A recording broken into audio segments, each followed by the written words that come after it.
Na entrevista do dia com Maria Lídia Flandre, a restrição para que crianças possam repetir a merenda escolar nas escolas municipais de São Paulo.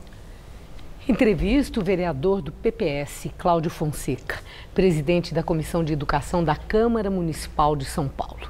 Muito obrigada por estar conosco e eu destaco que o vereador é professor, é um educador. Então o assunto que nós vamos falar é pertinente exatamente para a sua área de interesse e atuação. Principalmente porque a questão da alimentação escolar, ela tem que ser considerada também no seu aspecto educativo. Também. A escola não é um grande restaurante, mas a alimentação escolar é fundamental e necessária para a boa aprendizagem e desenvolvimento das crianças. Vereador, foi denunciada uma prática numa escola de São Paulo, na Brasilândia, em que na hora da merenda faziam uma marquinha na mão das crianças, ou um risquinho ou uma bolinha, para ficar definido quem já tinha recebido a merenda, para que as crianças não repetissem.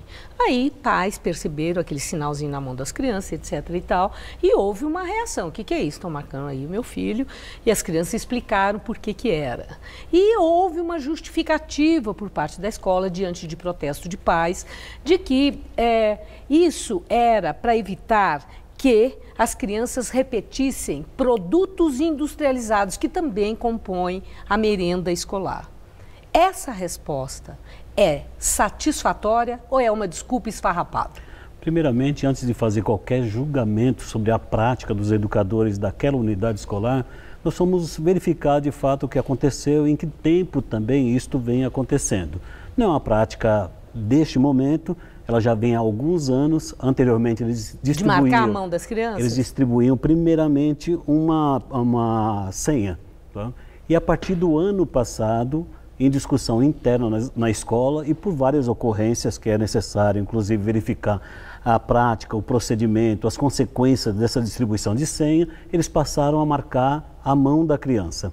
Eu acho que é sempre necessário se respeitar a dinâmica das escolas. O que é que levou o conjunto dos profissionais de educação, sejam os professores e também o gestor da escola, a adotar determinado procedimento? Não é recomendável. Mas aí é que está, o senhor usa a palavra recomendável, mas criança não é gado, né, sim, professor? Nem não se marca, não se marca, não se toca na criança, certo? A não ser para proteger.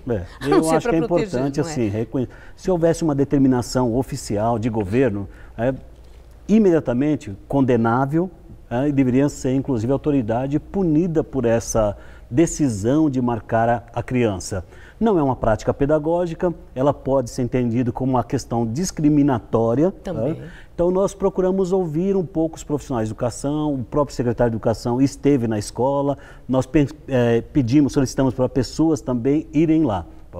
E chegamos à conclusão que eles adotaram um procedimento que reconhecem que não foi o melhor. O procedimento. No entanto, também não acho que deva isso gerar uma punição aos educadores que vivem uma prática numa escola com grandes dificuldades e que também reconhecem que é necessário melhorar a distribuição da alimentação escolar. Certo. Agora, o senhor, a primeira pergunta que eu fiz foi a explicação que foi dada. Sim. Então, que produtos industrializados compõem também aquele kit da merenda escolar, que criança não pode repetir o produto industrializado, até por uma orientação de nutricionistas, porque existe ali todo um trabalho de orientação para hábitos alimentares, a criança aprender educação alimentar, para desenvolver bons hábitos alimentares e prevenção da obesidade infantil.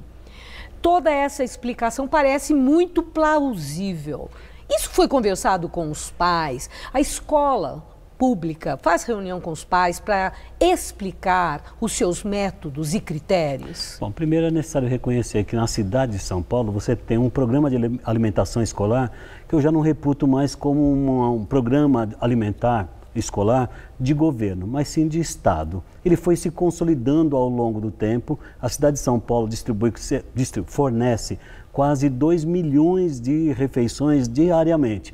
Você precisa de uma logística muito sofisticada, muito complexa, até na definição do cardápio, que é definido por equipe técnica, tanto de nutricionistas, supervisionado pelos nutricionistas. E a composição da alimentação escolar requer cuidados.